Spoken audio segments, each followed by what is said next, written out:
नमस्कार, मैं डॉक्टर पारुलकर एक इंटरवेंशनल रेडियोलॉजिस्ट हूँ। आज मैं आपके साथ बात करूंगी वेरिकोज वेन्स के बारे में। तो वेरिकोज वेन्स पहले जानते हैं कि क्या हैं। वेरिकोज वेन्स फूली हुई नसें हैं जो आपको अक्सर अपने पैरों में दिखाई देती हैं। ये स्किन के नीचे मोटी मोटी उभर जाने वाली नसें होती हैं जो किसी न किसी कारण से होती हैं। इसके कोई पर्टिकुलर कारण तो नहीं होते, पर जो लोग ज़्यादा खड़े होने का काम करते हैं, जैसे घर में हाउस वाइफ्स हैं, ज़्यादातर खड़े होना पड़ता है, टीचर्स हैं या ट्रैफिक पुलिस में लोग होते हैं, पुलिस में जो ज़्यादातर खड़े होने का काम करते हैं, उनकी नसों में खून का बहाव हार्ट की तरफ जाने की बजाय नीचे की तरफ फूल होने लगता है। जब हार्ट की तरफ ब्लड ठीक से नहीं जाता है तो ये नसें फूलने लगती हैं, और जब ये फूल के बहुत ज़्यादा बड़ी हो जाती हैं तब इनके कुछ ऐसे परिणाम होते हैं, जैसे पैरों में सूजन आना या कलर चेंज होना लेग्स का, जैसे काला पड़ जाना या लाल पड़ जाना, और कभी कभी छोटे छोटे अल्सर जो कि ठीक ना हो, ऐसे अल्सर भी होने लगते हैं। तो तब आपको वेरिकोज वेन्स के ट्रीटमेंट के लिए ज़रूरत पड़ती है। अब ट्रीटमेंट क्या क्या है?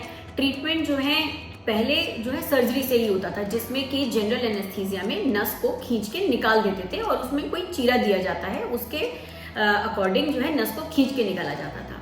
बट ये बहुत ट्रोमेटिक होता है और उससे एनेस्थीसिया भी देना पड़ता है। बट अब जो है नए ट्रीटमेंट अवेलेबल हैं, जैसे कि लेजर एब्लेशन या वेनासील विधि से हम नसों का इलाज कर सकते हैं। तो पहले जानते हैं लेजर ट्रीटमेंट के बारे में। तो लेज़र ट्रीटमेंट एक बहुत ही मिनिमली इन्वेजिव ट्रीटमेंट है। इसमें हम क्या करते हैं कि कोई बेहोशी नहीं दी जाती है, सिर्फ लोकल एनेस्थीसिया से नसों के अराउंड सुन करके ये प्रोसीजर किया जा सकता है। इसमें पेशेंट को एक ही दिन रहने की ज़रूरत होती है और पेशेंट जल्दी ही अपने घर जा सकता है।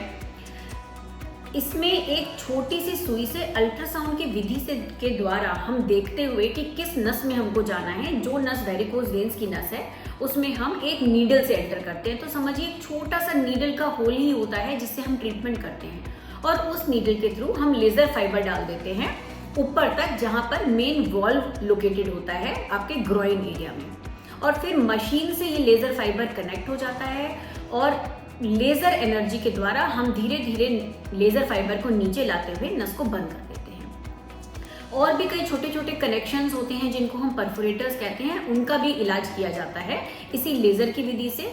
और कई बार जो बहुत सुपरफिशियल या स्किन के नीचे मोटे मोटे खून के गांठें बन जाती हैं, वो नसें बन जाती हैं, उनमें हम लोकल इंजेक्शन, जिसको हम स्क्लेरोथेरेपी कहते हैं, उसको इंजेक्ट करके भी हम नसों को बंद करते हैं। तो ये सब कंबाइंड ट्रीटमेंट हैं जिनसे हम वेरिकोज वेन्स का इलाज करते हैं।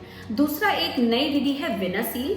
वेनासील एक तरह का ग्लू है जिसमें कि सिमिलर विधि से कि अल्ट्रासाउंड से हम नस में एंटर करते हैं और उस ग्लू पदार्थ को हम इंजेक्ट करते हैं वेन में, और जो खराब वेन है या वेरिकोज वेन है वो उस ग्लू से चिपक जाती है। तो दोनों ही नई विधि हैं जो मिनिमली इन्वेजिव है। सर्जरी की तरह इनमें पूरी बेहोशी नहीं दी जाती है, पेशेंट को रुकना नहीं पड़ता है हॉस्पिटल में, ज़्यादा छुट्टी नहीं लेनी पड़ती है काम के, और इनका रिजल्ट बहुत ही अच्छा है। सर्जरी से रिकरेंस रेट मिनिमल है। तो अगर आपको वेरिकोज वेन्स हैं तो आप इन विधियों के बारे में जान सकते हैं, अपने लोकल डॉक्टर से मिल सकते हैं या मुझसे कांटेक्ट कर सकते हैं। मेरा फ़ोन नंबर और क्लिनिक का एड्रेस और वेबसाइट अवेलेबल है लिंक में। तो मैं आशा करती हूँ कि मैं आपको जो है जानकारी दे पाई अच्छी वेरिकोज वेन्स के बारे में। किसी भी जानकारी के लिए मुझसे कांटेक्ट कर सकते हैं। धन्यवाद।